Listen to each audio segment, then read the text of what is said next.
Let me start, Excellency Ambassador, to stand with you 31 years later to commemorate the genocide. And all of us who are present here must note the clarion call. It is remember, unite, and renew. And when we talk about African solutions to African problems in the context of the genocide in Rwanda in 1994, we must always remind ourselves that the so-called international institutions were created without Africa. Number two, when we make certain statements, some of which I will make, the apologists for genocide and other inhuman activities are always quick to remind Africans that that is history and it is in the past. It is not. The problems that we have in Africa today are partly, and I dare say, largely a byproduct of the partition of Africa in 1884 and 1885 in Berlin, Germany. And I want to remind us that when the United Nations Charter came into force in 1945 in San Francisco, Africans were not there. When the Universal Declaration of Human Rights came into force in 1948 in Paris, Africans were not there. And that is why you see the architecture of the so-called international instruments are insensitive to African problems. And I dare say that we must always be reminded that classical colonialism may have died, but neocolonialism is alive and well. It manifests itself in different institutions which are post-colonial. For the British countries, it manifests itself in an organization called the Commonwealth, whose head will always be the British monarch. For former French colonies, it manifests itself in an organization called La Francophonie, based in Paris. For the former Portuguese colonies, it manifests itself in the community of Portuguese-speaking countries. These are uncomfortable truths which the colonialists never want to hear, but we must remind them at all times. That is why when you go to the UN, you will find that all African countries can vote all they want, but it takes a veto vote from France to neutralize all that. A veto vote from the UK to neutralize all that. Until the day that we wake up to that reality, we are going nowhere. And I want to tell the Rwandans that when the genocide took place and the international community was silent, for a period of 31 years, they were laboring under guilt. They now believe that time has healed that guilt. That is why the sanctions are now coming. It is payback time. You made us feel guilty. We must now pay back. That is how the Belgians are so brazen that when they are invited to the Democratic Republic of Congo, they are coming back again. And they were the authors of the problem. They were the ones who were measuring the size of people's noses. That is the reality. And we in the African continent, unfortunately, are also laboring under inferiority complex, which was inculcated into us through the colonial project. We are the only continent in the world that still refers to ourselves as Anglophone, to mean that we are English-speaking. Francophone, to mean that we are French-speaking. Lusophone, to mean that we are Portuguese-speaking. That is how pathetic our attitude towards ourselves is. And I'm suggesting to us that until the day that we mentally liberate ourselves, we are never going to solve our problems. When you tell the Rwandese, the Tutsi in Congo that they are not Congolese, who are they? Who are they? They are Congolese. What made them Congolese was that somebody sat in Berlin and drew a line and created Belgian Congo. When you tell, as Julius Nyerere said, when you are telling them to go, are you also telling them to go with the land?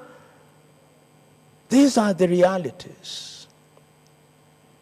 And I want us to remember, we Africans and our friends of goodwill, that the international, so-called international architecture is still psychologically, ideologically, and philosophically arrayed against the continent of Africa. The joy of Europe, unspoken, is an Africa that is disorganized, at war, and that does not function. It is only us who can save ourselves by ensuring that we begin to provide solutions to our own problems. When ICTR in Rwanda was going through the mechanics of trying the perpetrators of the genocide, they were spending money in the billions without solving the problems. It took the administration of the RPF in Rwanda to come up with a gashasha to solve the problem. But we don't see that being reported. No, it is ICTR. Rwanda demonstrated to the world that we can do it ourselves. Right now, we have an organization called the African Union. Its greatest claim to fame is that it is funded externally, funded by European NGOs, funded by European governments, and lately the Chinese. The old English saying is true: he or she who pays the piper calls the tune. As long as we are being funded, we will never be independent. And I'm suggesting that the AU must step up. How can it be that African problems are mediated in Qatar? How can it be that African problems are mediated in Istanbul? How can it be that African problems are mediated in Paris and in Munich? These are the painful questions that we must ask. East African community, as I speak now, is crumbling. There is war in Sudan, war threatened in South Sudan, in the Democratic Republic of Congo, in Somalia. And yet we hear that when the chips are down, some of our leaders call Macron. How can a slave call a former slave master to tell him or her how to get out of slavery? We are our own source of problems. And the time is now that we in the African continent must ask ourselves what we can do. I'll not belabor the issue. I'll conclude in 3 minutes. We must ask ourselves, what are our institutions doing? How can it be that in the DRC problem, Luanda starts a process. Nairobi starts a process. We meet in Dar es Salaam. We disagree. The president of Angola withdraws. The Kenyans are talking at cross purposes. The EAC and SADC cannot agree. And one day we see our president sitting in Qatar. How can it be? How can it be?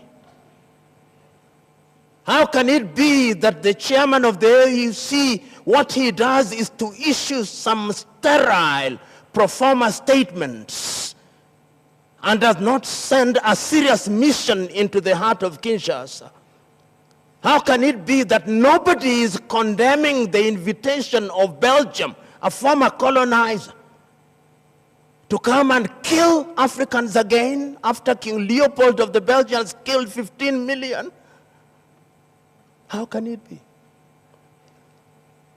So, ladies and gentlemen, until the day that we of the African extraction remember that the interest of the conceptual West and other players too is to do what is in their best interest. Today, when you listen to any international media, whether it's Al Jazeera, Al Arabiya, CGTN, Sky TV, TV France, or the BBC or the CNN, DRC occupies less than 30 minutes, 30 seconds rather. Sometimes even when they are dealing with the weather, there is no weather in Africa. They don't talk about weather in Africa. If you don't define yourself, you'll be defined by others. So in conclusion, what am I suggesting? I'm suggesting that what was experienced in Rwanda should be a lesson to the entire continent of Africa. As we speak now, we know, and my good friend talked about those who are denying genocide. There are people, and I've been at forums where there are people talking about revisiting what happened in Rwanda with a view to concluding what they started. What are we doing about it? What are we doing as regional communities, EAC and SADC, to ensure that we fund our affairs? What are we doing about international justice? Why is it that the ICC does not see Europeans and Americans who have caused deaths in the Middle East, whatever the Middle East is? I've always wondered, why is it Middle East? There is no Northeast or Southeast. Who created it? But the truth is, ICC is created, and somebody has said it is for Africans.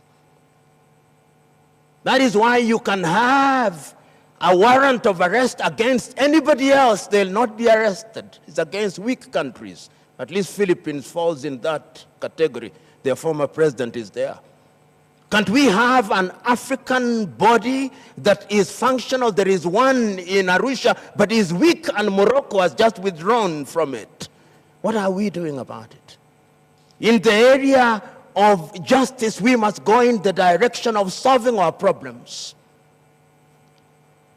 Number 3, what are we doing to ensure that the next generation of Africans are taught about these things? Are we teaching about EAC, about SADC, about ECOWAS, about the Sahel, about the Horn and the Maghreb in our schools?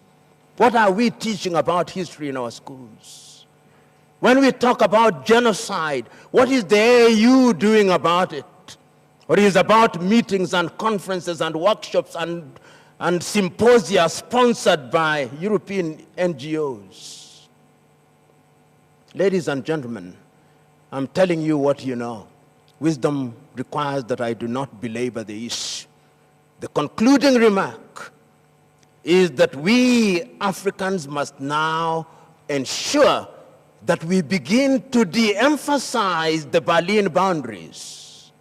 My good friend, the former foreign minister of Tanzania, Palamagambo Kabudi, at a conference told Tanzanians, tell me, in which African border do we not have the Maasai in Kenya and in Tanzania?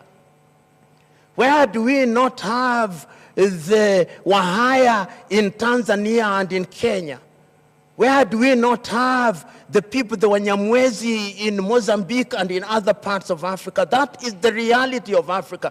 We must not give practical meaning to the partition of Africa. We must not give meaning to the British model of colonization, divide and rule. We must not give meaning to the French method of rule of assimilation. We must not give meaning to the Portuguese style of destroying our psyche and building the mulattoes to lord it over others.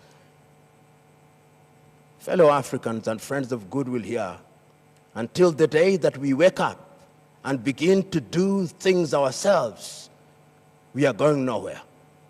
Others are beginning to do it. Go to Asia now, like them or hate them. The Chinese are doing their things. Like them or hate them, the Indonesians are doing their things.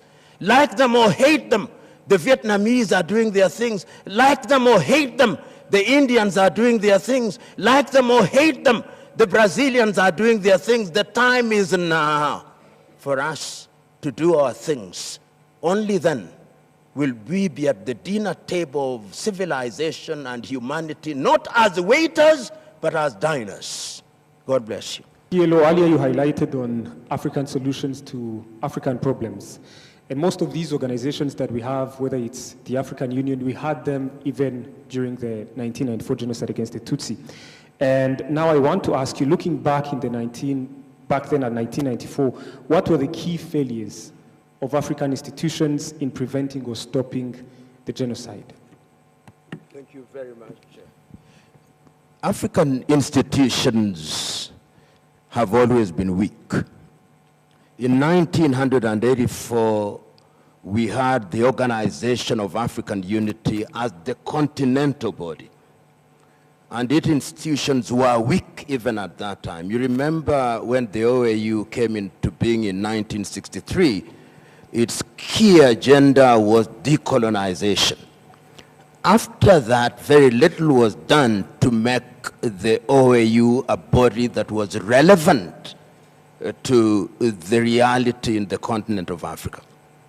The net effect is that the regional bodies that existed at that time, whether it was the East African Community, whether it was ECOWAS or Maghreb or SADC or Sahel, the Sahelian region, were not properly funded.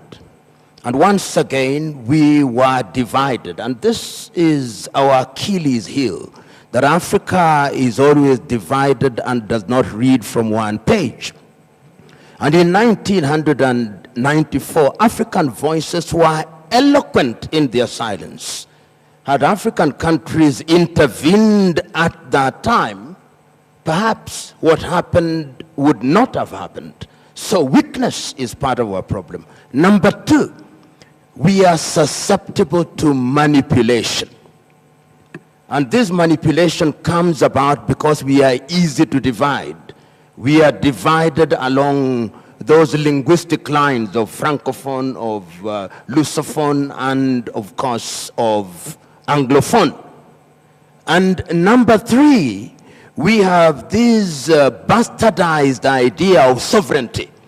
That because we are sovereign, what I think this is something that came about in the early years in 1963, 1964, about non-interference with the affairs of any nation. The very reason why we transited from the OAU from 1999, 2001, and 2002 in Durban, we thought that the African Union would be a different body. Unfortunately, the African Union has not demonstrated that is any different from the OAU in practice. So, in a nutshell, what one sees is a continent that remains weak, a continent that remains divided. And if you doubt me, see what is happening in West Africa with the coup d'etats in Niger, in Mali, and in Burkina. We now have the ECOWAS being dismantled with a new Sahelian organization. See what is happening in South Africa with what is happened in Mozambique. See what is happening in East Africa and in the Sudan. See what is happening in the Maghreb. So until the day, and this is what I want to conclude with, at one meeting I said that African Union should only call 3 meetings with single agenda item each. Meeting number 1 to ask the question, what is wrong with us? Then we go home and reflect. Meeting number 2, what can we do about it? Then we go home and reflect. Meeting number 3, how will we do it and within what time? Then we go home and start implementing. The American government is currently rather schizophrenic, but in their schizophrenia there is one thing that they have done which I like. To say that the organization called USAID will never give us money. Good. We have been enjoying manna for too long. In the short to medium term, we will suffer, but it will teach us. Because in Africa, we have no shortage of thieves. And these thieves take money from us and keep them in those very countries. If the thieves were to return even half of the money, we don't need USAID. We don't need GIZ. We don't need SIDA. We don't need NORAD. So we must, as I conclude, make the decision. And the younger people here must do it. I'm part of an organization currently, which is the African People's Union. We mean it to be a shadow organization that is going to tell the AU, stop issuing statements and attending workshops funded by NORAD. Do things. Where are you right now in the Democratic Republic of Congo? Where is EAC apart from holding virtual meetings? Right now, the SADC force has withdrawn. The Angolan president has withdrawn. The Belgians are coming. What are we saying, my brothers and sisters? So, that is the position. I conclude with this. There is an African American whom I believe the younger generation here will go and read about. John Henry Clark. He said that Africans must stop saying black is beautiful, because black beauty without black power is complete nonsense. We must become powerful in addition to our being beautiful. Only then will we be in a position. The ambassador, you are black, you are beautiful, but you must be powerful. So much. You give good inspirational speeches, which oftentimes goes to the youth. My question is it still time for us to be thinking or remembering, or is it time for us to take an action? If it is so that we need to take an action, what is it that we must do, and not just to be listening to talks and everything? What is it that you can charge the youth with to take it as an action and a solution towards achieving whatever you preach? Thank you so much. Thank you very much. Thank you very much. I'll start with your question. If you truly follow me, you will know that we have a program called the Healers Program in 46 African countries, including Malawi. And we are telling young people, start from your village. That is where you start. You are not going to change the world by starting from the top. And you can see me after this to join that movement of young people. The fruits of the movement may not be seen in your lifetime. Just make your contribution. And I also want you to read a book written by Desmond PLO Tutu, There is No Future Without Forgiveness. I urge you to read it too. And Mpilo says, forgiveness is a tool for the strong, not for the weak. It takes great courage to forgive. Easier said than done. But if it is not difficult, it is not worth doing. My good friend, you ask about what must we do? I believe this generation lives in the best of times, that even without, if it is a pain at all, of reading books, this can be converted into little jingles. which can be circulated through various media.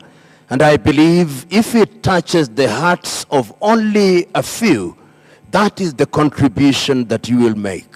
We may wish to change the world in a very dramatic manner, but history has also taught us that changing human hearts does take effort. Ours is to make our contribution and to ensure that the story is told from generation to generation. Remember, there are people who are evil regardless.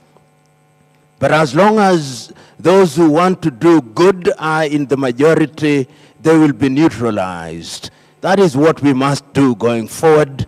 And lastly, Africa must organize. We agonize, but organize.